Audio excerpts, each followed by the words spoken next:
भारत माता की, भारत माता की। लेखक गांव में आयोजित अंतर्राष्ट्रीय साहित्य, संस्कृति एवं कला महोत्सव के इस सुंदर वैश्विक महोत्सव में कहूँगा इसको, इस वैश्विक महोत्सव में और इस पूरे लेखक गांव का इतने सारे हमारे कला, साहित्य और संस्कृति के क्षेत्र में जुड़े हुए अनेकों विद्वानों का यहाँ पर, जिनके संयोजन में देवभूमि उत्तराखंड के लोगों को और इस लेखक गांव को सानिध्य प्राप्त हुआ है, ऐसे उत्तराखंड सरकार के पूर्व मुख्यमंत्री, भारत सरकार के पूर्व मंत्री और स्वयं में एक लेखक, साहित्यकार, संस्कृति और शिक्षा के क्षेत्र में जिनका एक अनवरत योगदान है, ऐसे आदरणीय डॉक्टर रमेश पोखरियाल निशंक जी, भारत सरकार के पूर्व रक्षा सचिव, उत्तर प्रदेश के पूर्व मुख्य सचिव और अनेक कुलाधिपति, हमारे संस्कृत विश्वविद्यालय, केंद्रीय विश्वविद्यालय सहित अनेक दायित्वों का जिन्होंने निर्वहन किया है, डॉक्टर योगेंद्र नारायण जी, भारत की सेना को जिन्होंने अपना लंबा कालखंड भारत की सीमाओं की सुरक्षा के लिए लगाया, ऐसे lieutenant general Shri Anil Kumar Bhatt ji, Padmashri doctor Harminder Singh Bedi जी, कुलाधिपति हिमाचल विश्वविद्यालय, निदेशक लेखक गांव, जिन्होंने यहाँ पर पूरी प्रस्तावना हम सबके समक्ष रखी, विदुषी निशंक जी। और ये हमारे लिए बहुत गौरव की बात है कि हमारे राज्य से निकलकर एक बेटी आज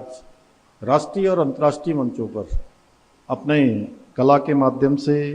अपने अभिनय के माध्यम से और फिल्म निर्माण के क्षेत्र में एक कीर्तिमान स्थापित कर रही है, डॉक्टर आरुषि निशंक जी। और जहाँ मैंने दो के बारे में बताया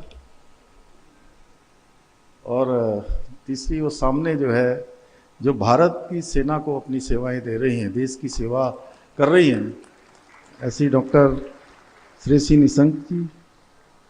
विपुल जी, हमारे सादाब शम्स जी, ओम प्रकाश जमदग्नि जी,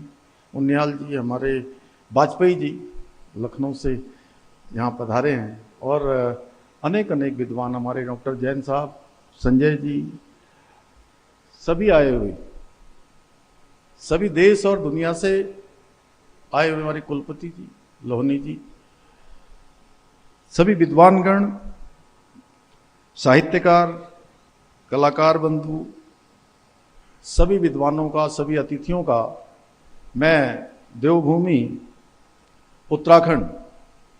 आप सबके पधारने पर, लेखक गांव आने पर, लोक संस्कृति के सभी साधक गणों का मैं हृदय से स्वागत करता हूं, आप सबका अभिनंदन करता हूं, आप सबको प्रणाम करता हूं। और राज्य स्थापना के रजत जयंती उत्सव में मैं राज्य निर्माण में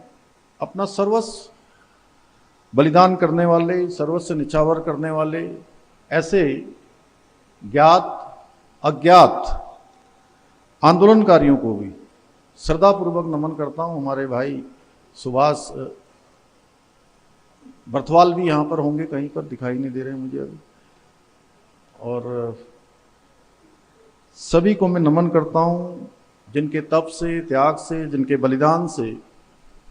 उत्तराखंड राज्य अपने अस्तित्व में आया। लेखक गांव में आकर और मुझे जहाँ पहले भगवान नरसिंह जी का दर्शन आदरणीय भाई साहब निशंक जी ने और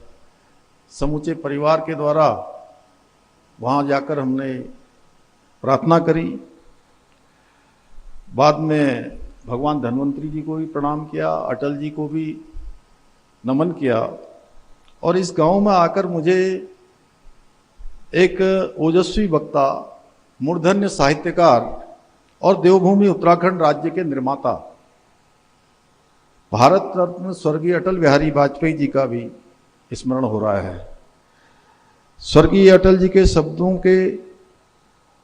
वो साधक थे, उनकी लेखनी में पर्वतों सी दृढ़ता थी, गंगा सी गहराई थी और हिमालय सी ऊंचाई थी। वे आज हमारे बीच सशरीर होते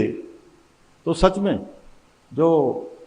डॉक्टर निशंक जी के द्वारा जो यहाँ पर एक अद्भुत प्रयास, एक अभिनव प्रयास, एक ऐसा नवाचार जो सच में दुनिया में पहला है,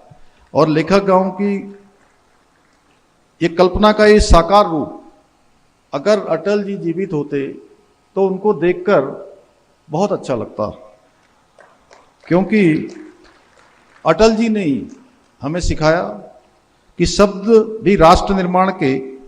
शस्त्र बन सकते हैं। भाइयों बहनों, लेखक गांव की यह परिकल्पना केवल एक ईंट पत्थर की संरचना नहीं है, बल्कि उन विचारों का प्रतीक है जो समाज को दिशा देते हैं, समाज को आगे बढ़ने की प्रेरणा देते हैं, और जो आने वाली पीढ़ियों को अपने जड़ों से जोड़ते हुए भविष्य का निर्माण करना सिखाते हैं। इसलिए लेखक गांव में जो ये अंतर्राष्ट्रीय सम्मेलन साहित्य का, संस्कृति का और कला का ये महोत्सव, ये केवल एक समापन सत्र नहीं है, बल्कि एक मैं कह रहा हूं कि इसकी ये समापन नहीं, बल्कि एक नई शुरुआत हो रही है, एक नया प्रारंभ हो रहा है, और एक नई सृजन यात्रा यहां से प्रारंभ हो रही है। ये केवल एक गांव मात्र नहीं है, बल्कि विचारों की साधना स्थली है, जहां शब्द बीज बनकर अंकुरित होते हैं, जहां कला आत्मा को आलोकित करती है, जहां संस्कृति हमारी पहचान को संवारती है। भाइयों बहनों, उत्तराखंड जैसे सांस्कृतिक रूप से समृद्ध प्रदेश में लेखक गांव न केवल अनेक प्रतिभाओं को स्थानीय मंच देगा, बल्कि विश्व के साहित्यिक मानचित्र पर हमारे राज्य को एक नई पहचान भी प्रदान कर रहा है। और अभी अभी मुझे आदरणीय डॉक्टर निशंक जी ने बताया कि हमारे जो यूथ फाउंडेशन के जो हमारे युवा हैं, जो सेना में जाना चाहते हैं, उनके लिए भी, उनकी शारीरिक दक्षता के लिए, उनके कौशल के लिए, प्रशिक्षण के लिए भी एक शानदार स्थान यहाँ पर लेखक गांव में उपलब्ध हो पाएगा, जो भारत की सेना को अपनी सेवाएं देंगे, देश की सीमाओं की रक्षा के लिए अपने को समर्पित करेंगे। मुझे पूरा विश्वास है कि आने वाले समय में, वर्षों में, लेखक गांव उन विचारों के सृजन का एक तीर्थ स्थान बनेगा, जहां नई पीढ़ी अपने विचारों को आकार देगी, एक नए आविष्कार को जन्म देगी और भारत की प्राचीन परंपरा को आधुनिक दृष्टि से जोड़ने का कार्य भी करेगी। मैं इस गांव के योगदान बनाने में, इसके संयोजन में योगदान देने वाले मैं सभी महानुभावों का हृदय से अभिनंदन करना चाहता हूं, हृदय से उनको बहुत बधाई देना चाहता हूं। विशेष रूप से मेरे भी मार्गदर्शक, हमारे पूर्व मुख्यमंत्री, प्रतिष्ठित साहित्यकार, और जिन्होंने जीवन में दृढ़ता और चुनौतियों का सामना कैसे किया जा सकता है, सच में उसकी एक प्रतिमूर्ति कोई है तो डॉक्टर निशंक हैं। और मेरे बड़े भाई, उनका मैं विशेष रूप से धन्यवाद करता हूं, जिन्होंने इस लेखक गांव की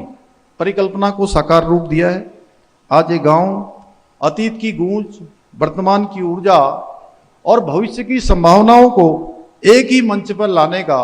एक बड़ा प्लेटफॉर्म बन गया है, या मैं कहूं कि एक सेतु बन गया है, तो इसमें कोई अतिशयोक्ति नहीं होगी। भाइयों बहनों, हमारी सरकार साहित्य और संस्कृति के संरक्षण एवं प्रोत्साहन के लिए प्रतिबद्ध होकर काम कर रही है। हमने राज्य में उत्तराखंड साहित्य गौरव सम्मान के माध्यम से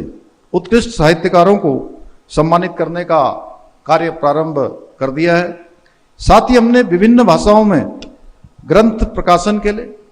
वित्तीय सहायता योजना के तहत साहित्यकारों को अनुदान भी हम प्रदान कर रहे हैं। इतना ही नहीं, हमारी सरकार प्रदेश के उत्कृष्ट साहित्यकारों को साहित्य भूषण लाइफ टाइम अचीवमेंट पुरस्कार से भी सम्मानित करने का कार्य कर रही है, जिसके अंतर्गत हमने 5-5 लाख रुपए की सम्मान राशि प्रदान करने की घोषणा की है। ये मात्र एक आर्थिक सहायता नहीं है, बल्कि साहित्य और संस्कृति के संरक्षण के प्रति हमारी गहरी प्रतिबद्धता का प्रतीक है। इसके साथ ही हम युवा पीढ़ी को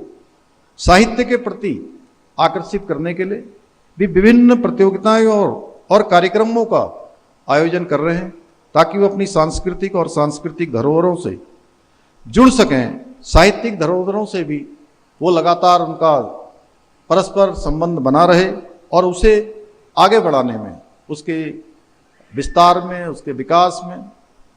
अपना योगदान दें। हमारी सरकार का प्रयास है कि प्रदेश में साहित्य का प्रभाव निरंतर जारी रहे, जिससे समाज को समय समय पर मार्गदर्शन सही प्रकार से प्राप्त हो सके। भाइयों बहनों, उत्तराखंड देश का श्रेष्ठ राज्य बनाने का हम अपने विकल्प रहित संकल्प के साथ निरंतर कार्य कर रहे हैं, और मुझे पूरा विश्वास है कि आप सभी साहित्यकार, कलाकार, विद्वान और संस्कृति के साधक गणों के सहयोग से, आप सबके आशीर्वाद से हम इस संकल्प को सिद्धि तक पहुंचाने में अवश्य सफल होंगे। इसी विश्वास के साथ मैं आप सभी को उत्तराखंड राज्य स्थापना के रजत जयंती पर्व और स्थापना दिवस हमारा, जो कि 9 नवंबर को होने जा रहा है। अभी बीच में माननीय राष्ट्रपति जी हमारे विधानसभा के विशेष सत्र को उन्होंने अपना संबोधन दिया था, और 9 नवंबर को आदरणीय प्रधानमंत्री श्री नरेंद्र मोदी जी भी अपना सानिध्य, अपना उद्बोधन हमारे संपूर्ण प्रदेशवासियों को शुभकामनाएं देने के लिए उत्तराखंड आ रहे हैं। मैं आप सभी से भी इस समारोह में सम्मिलित होने के लिए आप सबको मैं अपनी तरफ से अभी से आमंत्रण देता हूं कि आप सब लोग उसमें जरूर कहीं ना कहीं इन कार्यक्रमों में सम्मिलित हों। और ये स्थान जो हमारा बहुत ही आज धीरे धीरे मैं देख रहा हूं, एक एक करके जिस प्रकार से बूंद बूंद से घड़ा भरता है, उसी प्रकार से पूरे डॉक्टर निशंक जी के संयोजन में अनेक काम हो रहे हैं। मैं यहाँ पर कुछ और विस्तार के लिए हमारा जो साइंस एंड टेक्नोलॉजी डिपार्टमेंट है, यूकॉस्ट है, उनको भी मैं अपनी तरफ से कहूँगा कि वो इसमें अपना योगदान दें, कि इसके विस्तार में अगर किसी प्रकार से भी और योगदान हमारे उन डिपार्टमेंटों का भी हो सकता है, तो निश्चित रूप से मैं यहाँ पर आज कहना चाहता हूँ कि वो सभी इसके विस्तार में अपना योगदान देंगे। इसी विश्वास के साथ मैं आप सभी को एक बार फिर से हृदय से धन्यवाद करते हुए, अच्छा होता कि मैं भी आपके साथ पूरे समय में रहता। डॉक्टर योगेंद्र जी यहाँ पर हैं, डॉक्टर भट्ट साहब हैं, बेदी साहब हैं, इतने सारे महानुभाव पूरे देश दुनिया से आए हैं। सच में ये समय थोड़ा लग रहा है, लेकिन मुझे अनेक कार्यक्रमों की एक श्रृंखला पर श्रृंखला लगी हुई है। प्रातःकाल आज हमारा प्रवासी सम्मेलन चल रहा है, मैं उसी कार्यक्रम से सीधे यहाँ आया हूँ, और इसके तत्काल बाद अभी हमारे अनेक संत महात्मा, ऐसे कथावाचक, कई सारे लोग, ऐसे महानुभाव, ऐसे महान संतगण, उनका भी एक सूक्ष्म कार्यक्रम है, उस कार्यक्रम में जाना है। उसके बाद फिर से अभी हमारे जो प्रवासी पूरे देश भर से आए हुए हैं, उनके साथ भी संवाद का कार्यक्रम है। विधानसभा का सत्र भी चल रहा है, लेकिन फिर भी मुझे लगता है कि सूक्ष्म सी जो आप सबके साथ मेरी भेंट हुई है, इसी को मेरा भाव समझकर मैं आप सबको ये समर्पित अपना भाव करता हूँ। आप सबका धन्यवाद करता हूँ। बहुत बहुत धन्यवाद।